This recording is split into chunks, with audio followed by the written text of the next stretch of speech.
Hey, thanks for tuning in to Jacob's Bible. It's my YouTube channel.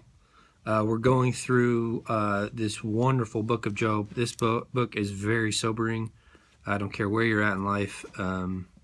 Listening to Job's words and listening to the dialogue between his friends back and forth is something that we can all glean from. And I'm honored to read it to you. So here's chapter 10.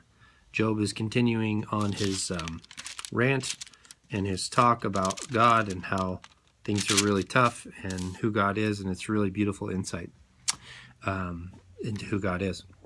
So Job is talking to his second friend, second of four actually, that show up, and he's responding to Bildad. Chapter 10, I loathe my very life. Therefore I will give free rein to my complaint and spit out in the bitterness of my soul. I will say to God, do not condemn me, but tell me what charges you have against me. So this is Job getting all bold and tough with God, which isn't, as we find out, isn't the smartest thing to do. But he is nonetheless, and we have this example.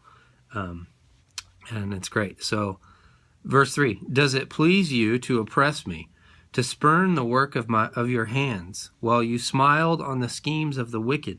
Do you have eyes of flesh? Do you see as a mortal sees? Are your days like those of a mortal, or your years like those of a man?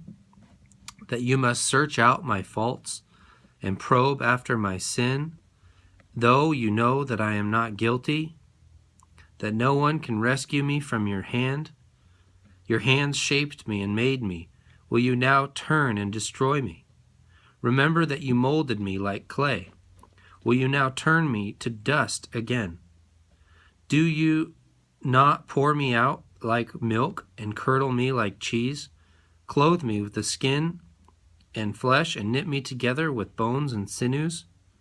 You gave me life and showed me kindness, and in your providence watched over my spirit. But this is what you have concealed in your heart, and I know that this was in your mind. If I sinned, you would be watching me and would not let my offense go unpunished. If I am guilty, woe to me. Even if I am innocent, I cannot lift my head, for I am full of shame and drowned in my affliction. If I hold my head high, you stalk me like a lion, and again display your awesome power against me. The verse that comes to mind is walk humbly before your God. And that's Job's heartbeat here, saying,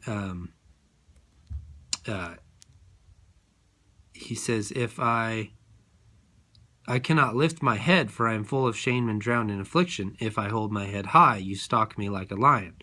The example here is if you hold your head high in pride or thinking you're something that you're not, God will stalk you and humble you down and lay you by the wayside in a nice, kind way, I'm sure. Sometimes it's painful.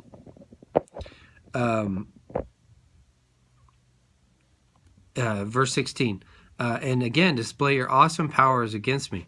You bring new witnesses against me and increase your anger toward me. Your forces come against me, wave upon wave. Why then did you bring me out of the womb? I wish I had died before any eyes saw me, if only I had never come into being, or had been carried straight from the womb to the grave. Are not my few days almost over?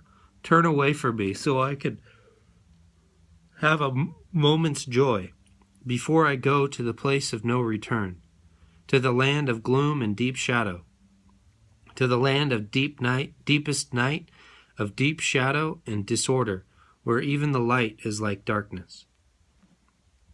So Job is whining and complaining and asking God, in probably the best way he knows how at the moment, in all his bitterness of soul and pain, to ask God to relieve him and to go away from him so he can have some relief and just live out his days nice and comfortably. Which we know, if we jump ahead, we know God restores Job's life. But in this moment, Job is right in the thick of it, and it's not very fun. And his friends aren't there to really help him. Next friend is chapter 11, Zophar.